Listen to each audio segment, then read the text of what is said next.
శ్రీ పసుపులేటి సత్య శ్రీనివాస్ గారు రచించిన కథ అంతఃశత్రువు. టీ కప్పు భళ్ళున పగిలిన చప్పుడు గుండెలు చిక్కబట్టుకుని వంటింట్లోంచి హాల్లోకి పరిగెత్తుకొచ్చింది ప్రమద.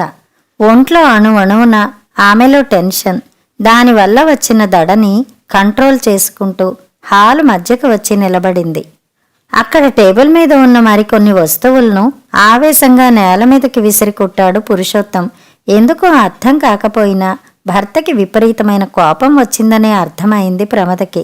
అది ఆమెకు చాలాసార్లు ఎదురయ్యే అనుభవమే కాబట్టి నెమ్మదిగా వంగి అక్కడ నేల మీద చిందరవందరగా పడి ఉన్న పగిలిన పింగాణి టీ కప్పు ముక్కలు చేత్తో ఏరసాగింది. అంతకు 2 నిమిషాల ముందు ఆ ఇంటి హాల్లో ఉన్న ల్యాండ్లైన్ ఫోను గణగణా మోగింది. ఫోన్ లిఫ్ట్ చేశాక అతనికి విపరీతమైన కోపం వచ్చిందనే అర్థమైంది ప్రమదకి. అయితే ఆ ఫోన్ కాల్ ఎవరు చేశారో అనుకుంది. మనిషి అన్నవాడెవడైనా వాడి గుమ్మంలోకి అడుగు పెడతాడా? సిగ్గు లేదా వాడికి? ఏ ముఖం పెట్టుకుని నాతో మాట్లాడదామనుకుంటున్నాడు అసలు? గట్టిగా అరుస్తూ నేల మీద పడి ఉన్న ఫ్లవర్ వాజ్ని కాలితో విసురుగా తన్నాడు. అది గోడకు తగిలి మళ్లీ వెనక్కి వచ్చి ప్రమద నుదుటికి తగిలింది. అబ్బా అంది చేత్తో నుదుటిని అదుముకుంటూ. ఆ విషయం అసలేమీ పట్టించుకోలేదు పురుషోత్తం. అతని కోపానికి ప్రత్యక్షంగానో పరోక్షంగానో హింస అనుభవిస్తూనే ఉంటుంది ప్రమద. పురుషోత్తంతో ఆమె పెళ్లి జరిగినప్పటి నుండి అదే తంతు. అతనికి ఏ విషయంలో ఎప్పుడు కోపం వస్తుందో అర్థం కాక అయోమయానికి గురయ్యేది ఆమె. అది ఇన్నేళ్ల నుండి పెరుగుతూ వచ్చిందే తప్ప తగ్గలేదు. ఏనాడు ఆమె ప్రశాంతమైన జీవితం అనుభవించలేదు. ఎప్పుడూ భయంగానే గడుస్తోంది ప్రమద కాపురం. ఎప్పుడు ఏ పొరపాటు జరుగుతుందో దానికి ఎంతగా కోప్పడి అరిచి గొడవ చేస్తాడో అని భయపడుతూ ఉంటుంది ఎప్పుడు. నేలంతా శుభ్రం చేసి నిశ్శబ్దంగా మళ్లీ వంటింట్లోకి వెళ్ళిపోయింది ప్రమద. అప్పటి వరకు కోపంతో అరుస్తూ ఉన్న పురుషోత్తానికి మళ్లీ కోపం నశాలానికి అంటింది. అక్కడికి నేనేదో ఊరికే పని పాట లేకుండా ఇక్కడ నిలబడి మాట్లాడుతున్నట్టు, నీకొక్కదానికి ఏదో పెద్ద పని ఉన్నట్టు వంటింట్లోకి వెళ్ళిపోతావా అంటూ వంటింట్లోకి వచ్చి ఆమె చేతిలోంచి గిన్నె లాక్కుని ఆ గది మూలకి విసిరికొట్టి బయటికి వెళ్ళిపోయాడతను. పురుషోత్తం ప్రమదల పెళ్ళై 30 సంవత్సరాలు దాటింది. సంతానం ఆలస్యంగా కలిగింది. అరుణ్కి ఇప్పుడు 25 ఏళ్లు. అరుణ్ తర్వాత వాళ్ళకి మళ్లీ పిల్లలు పుట్టలేదు. ప్రమద పెళ్ళయ్యాక అత్తవారింటికి వచ్చినప్పుడు అత్తగారు, మామగారు, ఒక మరిది, ఒక ఆడబడుచుతో ఇల్లు కళకళ్లాడుతూ ఉందని చాలా ఆనందపడింది. ఆమె ఆనందం మబ్బుల్లో నీళ్లని వచ్చిన కొద్ది రోజులకే తెలుసుకుంది. పురుషోత్తం కోపిష్టి కావడంతో ఇంట్లో ఎప్పుడూ అశాంతికరమైన వాతావరణమే ఉండేది. ఎప్పుడు దేనికి అరుస్తాడో, ఎందుకు అరుస్తాడో అని ఆ కుటుంబ సభ్యుల మనసుల్లో ఉద్విగ్నత. అందరూ అప్రమత్తంగా ఉండేవారు. అయినా ఆ కుటుంబ సభ్యులెవరూ ఊహించని విధంగా ఒకరోజు పెనుముప్పు ముంచుకు రానే వచ్చింది. స్నేహితుడు, దగ్గరి బంధువైన సుదర్శనానికి చెల్లెలు శాంతినిచ్చి పెళ్లి చెయ్యాలని ఎప్పటినుండో అనుకుంటున్నాడు పురుషోత్తం. ఆ విషయం తల్లిదండ్రులతో కూడా అన్నాడు. సుదర్శనానికి శాంతినిచ్చి పెళ్లి చేయటానికి వాళ్ళకి కూడా అంగీకారమే అనిపించింది. శాంతి పెళ్లి గురించి సుదర్శనం తల్లిదండ్రులతో మాట్లాడాలనుకుంటున్నారు పురుషోత్తం తల్లిదండ్రులు. ఒకరోజు పురుషోత్తం ఇంటికి వస్తూనే పెద్దగా అరుస్తూ చేతికి దొరికిన వస్తువులు విసిరేయసాగాడు. వాడిని చంపేస్తాను అని కత్తి తీసుకుని వెళ్లబోతే ప్రమద అతనికి అడ్డం పడింది. ఆపడానికి ప్రయత్నించిన ప్రమదను కూడా దబదబా దెబ్బలు కొట్టేశాడు. సుదర్శనం తనకు నచ్చిన అమ్మాయిని గుళ్ళో వివాహం చేసుకున్నాడు. ఆ అమ్మాయిది వేరే కులం కావడంతో సుదర్శనం ఇంట్లో వాళ్ళు కూడా ఒప్పుకోలేదు. అయినా సుదర్శనం తాను ప్రేమించిన అమ్మాయినే పెళ్లి చేసుకున్నాడు. స్నేహితుడై ఉండి వాడి ప్రేమ విషయం నాతో ఎప్పుడూ చెప్పలేదు. నా చెల్లెల్నిచ్చి పెళ్లి చెయ్యాలనుకున్నాను. ఇంత మోసం చేస్తాడనుకోలేదు. చీచి, జన్మలో ఇంకెప్పుడు వాడి ముఖం చూడను. వాడికి నాకు ఇక నుండి ఏ సంబంధమూ లేదు అంటూ 2 రోజుల పాటు ఇంట్లో అరుస్తూనే ఉన్నాడు పురుషోత్తం. అలా జరిగిన 2 ఏళ్లకి సుదర్శనానికి సంతానం కలగడంతో అతని తల్లిదండ్రులు సుదర్శనం దంపతుల్ని చేరదీసుకున్నారు. అప్పటి వరకు పట్నంలోనే ఉద్యోగం చేస్తూ కాపరం పెట్టుకున్న సుదర్శనం అప్పుడప్పుడు తల్లిదండ్రులను చూడడానికి ఊరికి వచ్చేవాడు. అతను పురుషోత్తమాన్ని కలవాలని ప్రయత్నించాడు. పురుషోత్తం మాత్రం సుదర్శనంతో మాట్లాడడం కాదు కదా, కనీసం అతని ముఖం చూడ్డానికి కూడా ఇష్టపడలేదు. సుదర్శనం పట్నంలో ఒక ప్రైవేట్ కంపెనీలో ఉద్యోగం చేసుకుంటున్నాడని, అక్కడే కాపురం ఉంటున్నాడని మరిది చెప్పడం వల్ల తెలిసింది ప్రమదకి. ప్రమద ఒకసారి ధైర్యం తెచ్చుకుని, స్నేహం ప్రేమ నిజమైనవైతే కోపం వల్ల గాని మరే ఇతర కారణం వల్ల గాని అవి దూరం అయిపోవు అని ఇంకా చెప్పబోయింది. పురుషోత్తమానికి ఆ మాటలు విపరీతమైన కోపం రప్పించాయి. అప్పుడు గొడవ చేసి ఇంట్లోంచి బయటికి వెళ్ళిపోయాడు. ఆ రాత్రి కూడా ఇంటికి రాకపోవడంతో ఇంట్లో వాళ్ళందరూ చాలా కంగారు పడిపోయారు. ఇంకెప్పుడూ అతని దగ్గర సుదర్శనం పేరు గాని అతని ప్రసక్తి గాని తీసుకురాలేదు. కాలక్రమేణా పురుషోత్తం తమ్ముడికి పట్నంలో ఉద్యోగం వచ్చింది. శాంతి పెళ్ళి, అతని పెళ్ళి అయ్యాయి. పెద్దవాళ్లు పెద్దల్లో కలిసిపోయారు. తోబుట్టువులతో కూడా సత్సంబంధాలు కొనసాగించే రకం కాదు పురుషోత్తం. కానీ వాళ్ళు మాత్రం అతని కోప స్వభావాన్ని అంతగా పట్టించుకోకుండా అప్పుడప్పుడు వచ్చి వెళుతుండేవారు. ఎవరి సంసారాల్లో వాళ్ళు బిజీ అయిపోవడంతో వాళ్ళ రాకపోకలు కూడా క్రమంగా తగ్గాయి. ఎవరికి వారే యమునా తీరే అన్నట్టు తయారైన బంధుత్వాల మధ్య ప్రమదది ఎప్పుడూ ఒంటరి బ్రతికే అయింది. ఎన్నడూ ఆమెను పుట్టింటికి పంపేవాడు కాదు. ఎప్పుడు భార్య కష్టం సుఖం అర్థం చేసుకునే ప్రయత్నమూ చెయ్యలేదు. పెళ్ళైన అన్నేళ్లలో నువ్వు భోజనం చేశావా అని నోరారా ఏనాడు ఆమెను అడగలేదు పురుషోత్తం. ఇంట్లో హాయిగా కూర్చుని ఉండే వాళ్ళకి ఇక కష్టాలేముంటాయి? బయటికెళ్ళి సంపాదించి సంసారం నడిపే నాకుంటాయి గాని సమస్యలు అనేదే అతని ఉద్దేశ్యం. పురుషోత్తం తరచూ ప్రదర్శించే కోపాన్ని భరిస్తూ ఓపికగా సంసారం చేస్తూ వచ్చింది ప్రమద. అతనిలో ఉన్న కోపగుణం కంటే అతనికి ఉన్న ప్రేమరాహిత్యమే ప్రమద మనసుని ఎక్కువగా బాధ పెట్టేది. ఏ ఇల్లాలికైనా భర్త నుండి కనీస ప్రేమాదరణలు దొరక్కపోవడం చాలా దురదృష్టకరమని ఆమెకి ఎప్పుడూ అనిపిస్తూ ఉంటుంది. పురుషోత్తమానికి అతని ప్రవర్తన సరికాదని ఎప్పుడైనా అనిపిస్తే కదా సరిదిద్దుకోవాలనే ఆలోచన వచ్చేది. భార్యని ప్రేమించడం, బిడ్డని ఆదరించడం అనే ఆలోచన అతనికి అంతగా ఉండేది కాదు. ఆవేశం ఆలోచనని కబళించి వేస్తుందని చెప్పడానికి పురుషోత్తం ఎప్పుడూ ఓ నిలువెత్తు నిదర్శనంలా ఉండేవాడు. ఎవరి సంతోషాలతోనూ బాధలతోనూ ఎవరి ఆనందాలతోనూ ఆవేదనలతోనూ సంబంధం లేని కాలం మాత్రం తన దారిన తను గమించసాగింది. పురుషోత్తం కొడుకు మీద కోపాన్ని ప్రదర్శించినప్పుడల్లా అడ్డెళ్ళినందుకు తనకు దెబ్బలు పడేవి. అయినా ఆ దెబ్బలకు వెరవక అడ్డు వెళ్ళిపోయేది ప్రమద. సాయశక్తిలా కొడుకుని కాపాడుకోవాలనే ధ్యాసతో పురుషోత్తం చేతిలో మరిన్ని దెబ్బలు తినేది. చిన్నప్పటి నుంచి కొడుకు అరుణ్ణి ఏనాడు దగ్గర కూర్చోబెట్టుకుని చదివించలేదు పురుషోత్తం. ప్రమద మాత్రం కొడుకుని దగ్గర కూర్చోపెట్టుకుని ఆమెకు వచ్చినంత వరకు చదువు చెప్పేది. కొడుకు హైస్కూల్ స్థాయిలో ఉన్నప్పుడు ట్యూషన్ పెట్టించింది. అరుణ్ బీటెక్ చదివాడు. క్యాంపస్ సెలక్షన్స్లో వచ్చిన ఉద్యోగంలో జాయిన్ అయ్యాడు. నెలకొకసారి ఇంటికి వచ్చి 2 రోజులుండి వెడుతూ ఉంటాడు. ఒకరోజు అరుణ్ ఇంటికి వచ్చినప్పుడు సుదర్శనం అంకుల్ కనిపించారు అని చెప్పాడు తల్లితో. సుదర్శనం పేరు వినగానే ప్రమద భయంతో కంపించిపోయింది.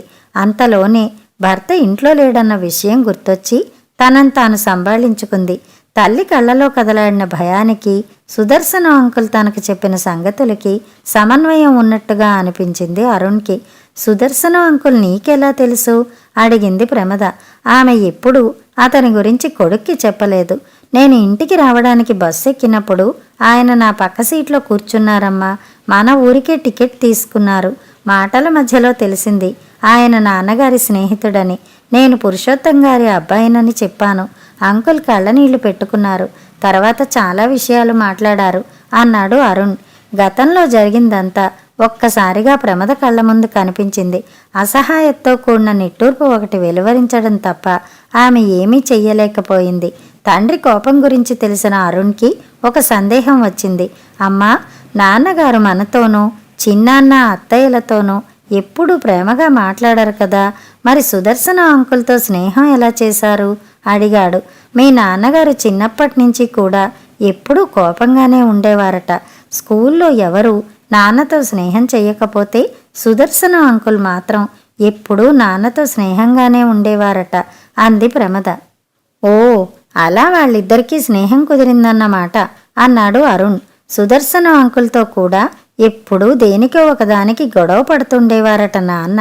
అయినా కూడా అంకుల్ నాన్నతో స్నేహంగానే ఉండేవారని మీ నాన్నమ్మ చెప్పింది. అలా ఇద్దరూ డిగ్రీ వరకు కలిసి చదువుకున్నారు. మీ నాన్న సొంత వ్యవసాయం చూసుకోవాలని నిర్ణయించుకుంటే సుదర్శనం అంకుల్ పట్నం వెళ్ళి ఉద్యోగం చేసుకుంటున్నారన్నమాట అంది ప్రమద. వింటున్నట్టుగా తల పంకించాడు అరుణ్. మీ శాంత అత్తయ్యకి సుదర్శనం అంకుల్కి పెళ్లి చెయ్యాలనుకున్నారు మీ నాన్న. కానీ అంకులు మీ నాన్నగారికి చెప్పకుండా వేరే కులం అమ్మాయిని పెళ్లి చేసుకోవడంతో మీ నాన్నగారు ఆయన మీద ద్వేషం పెంచేసుకున్నారు. అది ఎంతగా అంటే అతనితో స్నేహబంధాన్ని తెంచుకునేటంతగా అంది ప్రమద బాధపడుతూ. విషయం పూర్తిగా అర్థమైంది అరుణ్కి. అమ్మా, నాన్న గురించి నీ గురించి అంకుల్ అడిగారు, ఎలా ఉన్నారు మీ ఇద్దరు అని అన్నాడు. సరే సరే, కానీ సుదర్శన అంకుల్ కనిపించిన విషయం మీ నాన్నగారి దగ్గర అనకు, ఆయనకిష్టం ఉండదు, మళ్ళీ కోపం వస్తుంది అంది ప్రమద అక్కడి నుంచి లేచి వంటింట్లోకి వెడుతూ. అప్పటికే వంటకి ఆలస్యం అయిపోయిందని త్వరగా వంట చేయడం మొదలుపెట్టింది. తల్లికున్న భయంతో కూడిన తడబాటుని గమనించిన అరుణ్ హృదయం బాధగా కంపించింది. ఇంత వయసు వచ్చినా అమ్మ మనస్ఫూర్తిగా చిరునవ్వు నవ్వడానికి కూడా నోచుకోలేదు. ఎప్పుడూ నవ్వకుండా భయపడుతూ ఉంటుంది. పైకి చెప్పకపోయినా ఆమె హృదయం ఎప్పుడూ ఆందోళనతో ఉంటుందని అనిపిస్తూ ఉంటుంది అరుణ్కి. తనతో పాటు తల్లిని కూడా పట్నానికి తీసుకెళ్ళిపోవాలని, ఆమెను బాగా చూసుకోవాలని అతనికి ఆశ. తల్లిని తనతో పట్నం రమ్మని అడగడం కూడా అనవసరం. తండ్రిని ఇక్కడ ఒంటరిగా విడిచి ఆమె తనతో రాదని అరుణ్కి తెలుసు. నాన్న, నువ్వెందుకు ఇలా ఉంటున్నావు?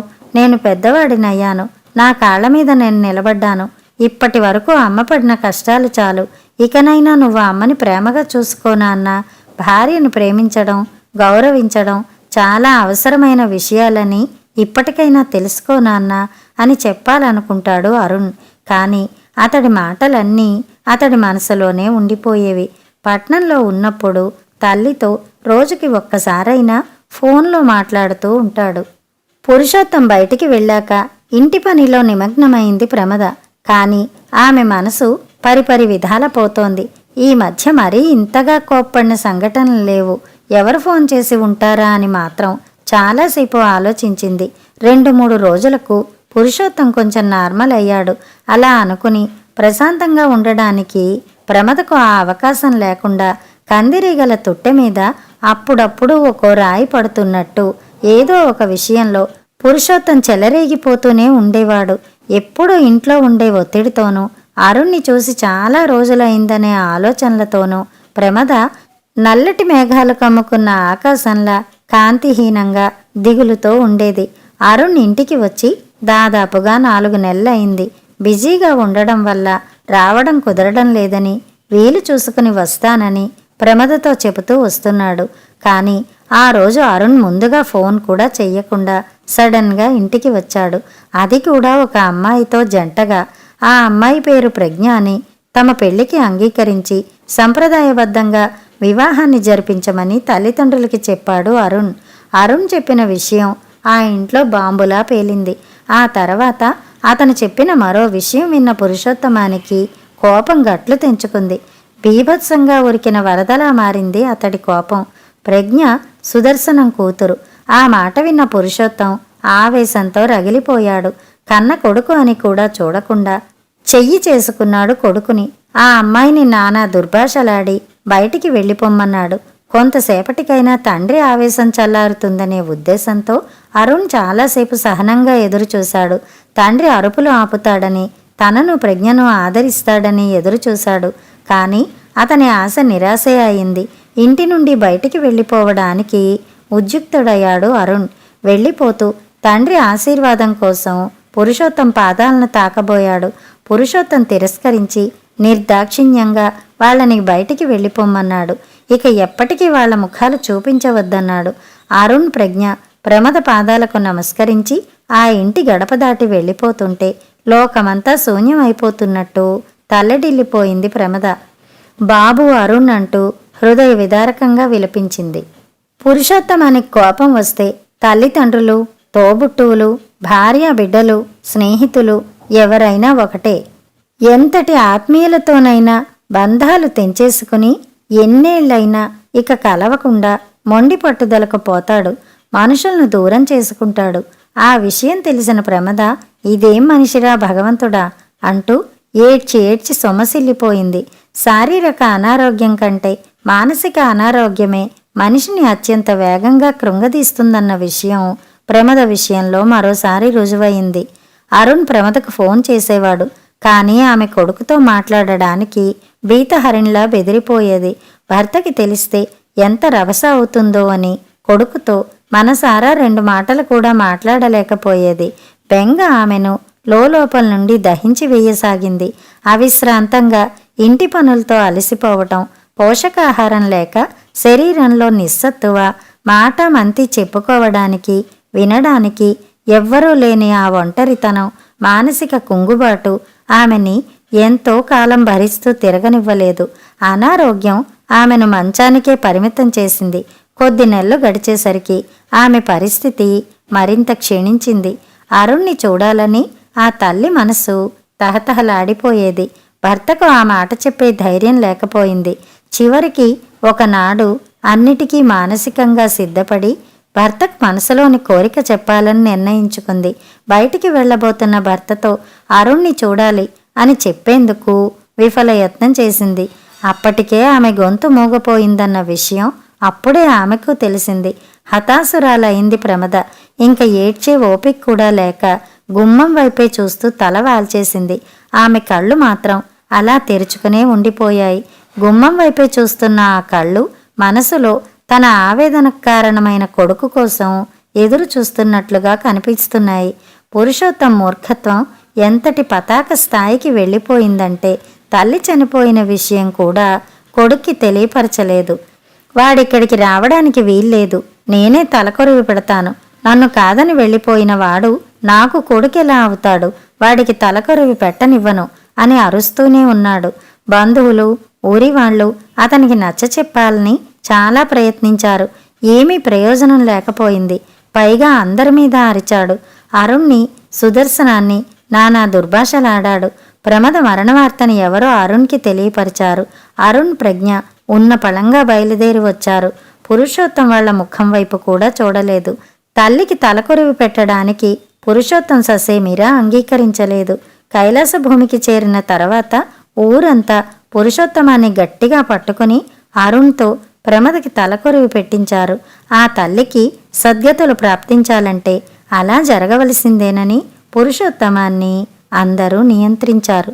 11 రోజుల కార్యక్రమాలన్నీ పూర్తయ్యే వరకు అరుణ్, ప్రజ్ఞలు సుదర్శనానికి ఆ ఊరిలో ఉన్న పాత ఇంట్లోనే ఉండి ఆ తర్వాత వెళ్ళిపోయారు. బంధువులు, ఊరి వాళ్ళందరికీ పురుషోత్తం వ్యతిరేకమైపోయాడు. దాంతో ఇంట్లోనే కాదు ఊళ్ళో కూడా అతడితో మాట్లాడేవాళ్లు కరువైపోయారు. పురుషోత్తం ఒంటరివాడైపోయాడు. అయినా కొన్నాళ్ల పాటు అలాగే బింకంగా, కర్కశంగా ఊళ్ళో తిరిగాడు. రాను రాను అతనిలో బింకం సడలిపోసాగింది. పెరిగిన వయసు, ఒంటరితనం వల్ల వచ్చిన నిస్సహాయతకు అతడు లొంగిపోసాగాడు. ఇంట్లో ఒంటరితనం వల్ల అనేక రూపాలలో భార్య అనుక్షణం కనబడేది. ఆ మానసిక దుర్బలత్వానికి లోనయ్యాడు పురుషోత్తం. నా బిడ్డను నాకు దూరం చేశావు, నన్ను సంతోషంగా బతకనివ్వకుండా చేశావు, నా చావుకి కారణం నువ్వే అని ప్రమద పదే పదే అతన్ని నిందిస్తున్నట్టు భ్రమలకు లోనవసాగాడు. ఆ మానసిక ఒత్తిడి భరించలేక ఒకనాడు ఇంటి నుండి బయటికి వచ్చి నడవసాగాడు. ఎక్కడికి వెడుతున్నాడో, ఎందుకు వెడుతున్నాడో తెలియనంతగా అలా కొన్ని గంటల పాటు నడుస్తూ ఉండిపోయాడు. మెలకువ వచ్చేసరికి పురుషోత్తం ఒక ఆశ్రమంలో నేల మీద పరిచిన పక్క మీద ఉన్నాడు. నడుస్తూ నడుస్తూ ఎప్పుడు స్పృహ తప్పాడో కళ్ళు తెరిచేసరికి ఇక్కడున్నాడు. తెల్లని దుస్తుల్లో ఉన్న ఒక వ్యక్తి వేడి పాలు తెచ్చి పురుషోత్తమానికిచ్చి తాగమని సంజ్ఞ చేశాడు. ఆ పాలు తాగాక అతడికి కాస్త ఓపిక వచ్చింది. మరో వ్యక్తి 2 అరటిపళ్ళు తెచ్చిచ్చాడు. అవి తిని 4 వైపులా దృష్టి సారించాడు పురుషోత్తం. కొంతసేపటికి ఆ ఆశ్రమంలో అతడికి కాస్త దూరంలో ఉన్న వేదిక మీద ఒక ఆసనం వేశారు. చాలామంది వచ్చి అక్కడ కూర్చున్నారు. అందరూ నిశ్శబ్దంగా ఎవరి పని వారు చేసుకుపోతున్నారు. ఇక్కడ చాలా క్రమశిక్షణతో మెలగాలేమో అనుకున్నాడు పురుషోత్తం. అటువంటి పరిసరాల్ని, అలాంటి ఆశ్రమాన్ని అంతకు ముందు ఎప్పుడూ పురుషోత్తం చూడలేదు. అన్నిటికీ మించి అక్కడ ఉన్నంత ప్రశాంతమైన వాతావరణం అతనికెప్పుడూ అలవాటు లేనిది. అదేదో కొత్త విషయంలా అనిపించింది. ఎక్కడో తనకు తెలియని మరొక లోకంలో ఉన్నాననిపించే భ్రాంతి అతనిలో. కొంతసేపటికి ఒక వ్యక్తి వచ్చి వేదిక పైన ఆసనం మీద కూర్చున్నాడు. అక్కడ ఉన్నవాళ్లందరికీ అతడే గురువనే అర్థమైంది పురుషోత్తమానికి. గంటకి పైగా గురువు ఉపన్యాసం చేశారు. అతను చెప్పేవన్నీ పురుషోత్తమానికి అర్థం కాకపోయినా అతను మంచి విషయాలేవో ఉపదేశిస్తున్నాడు అనుకున్నాడు. నీకంటూ ఏముంది ఇక్కడ? ఎల్లకాలము నీ దగ్గర ఉండేది ఎవరు? నువ్వు వెళ్ళేటప్పుడు నీతో ఎవరు వస్తారు? నీతో పాటు ఏం తీసుకెళతావు అనే ప్రశ్నలన్నీ అతడి చెవులకు సోకుతున్నాయి. వాటిని మన్నం చేసుకుని తాన్ని తాను ప్రశ్నించుకున్నాడు పురుషోత్తం. అన్నిటికీ ఒక్కటే జవాబు వస్తోంది. వెంట వచ్చేది ఏమీ లేదు, ఎవరూ లేరు అని. జీవం భగవత్ స్వరూపం. ప్రతి ప్రాణిలో దైవత్వం ఉంటుంది.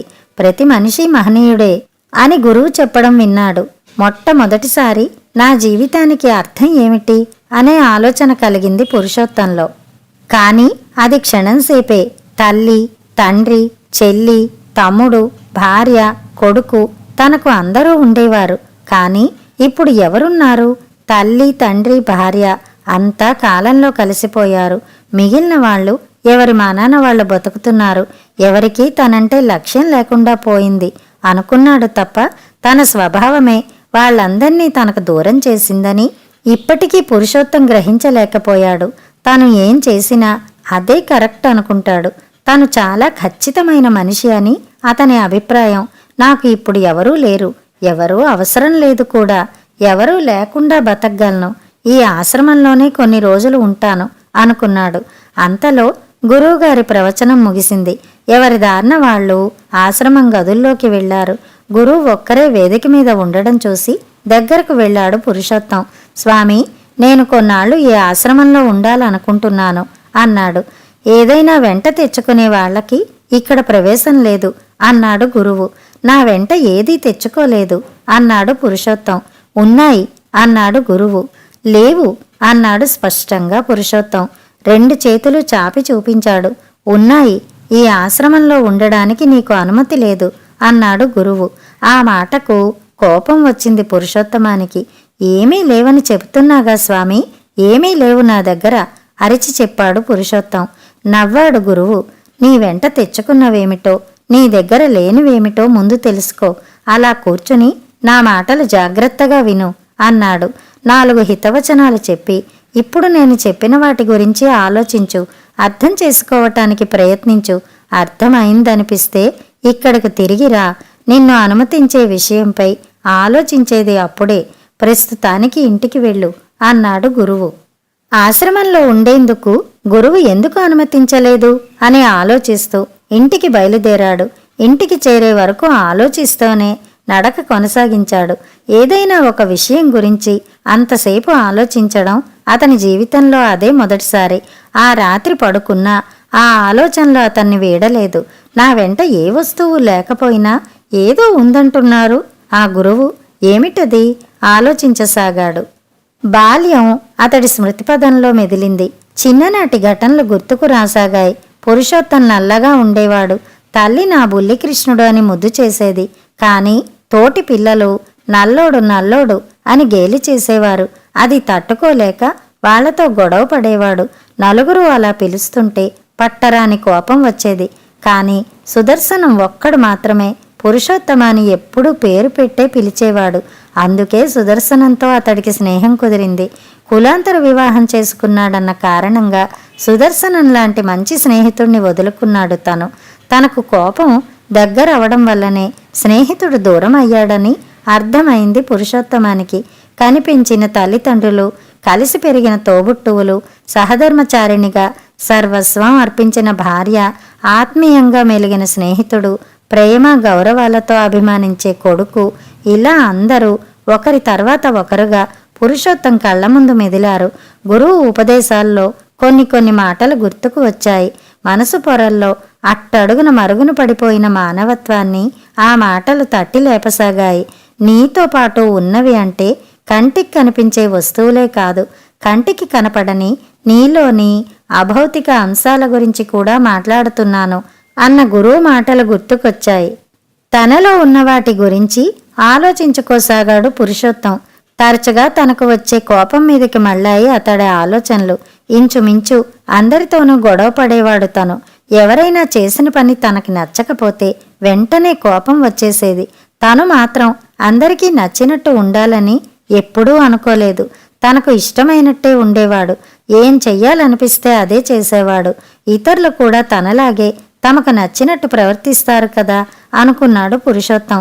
నీకు బాగా ఇష్టమైన వ్యక్తి ఎవరు? గురువు ప్రశ్నకు ఏం సమాధానం చెప్పాలో తెలియలేదు పురుషోత్తమానికి. ఇలాంటివే ఇంకా కొన్ని ప్రశ్నలు అడిగాడు గురువు. అన్నిటికీ అతని దగ్గరున్న సమాధానం ఒక్కటే, ఎవ్వరూ లేరు అని. వాళ్ళందరూ తనకు ఎందుకు దూరమయ్యారు? అందుకు కారణం ఎవరు అని పురుషోత్తం అంతరంగం అతన్ని ప్రశ్నించింది. కారణం తనే అని అతడికి అర్థమవసాగింది. కాని ప్రతి మనిషి మహనీయుడే అన్నారు కదా గురువు. మరి నేను కూడా మంచివాణ్ణనే కదా అర్థం. అటువంటప్పుడు నాకు అందరూ ఎందుకు దూరమయ్యారు?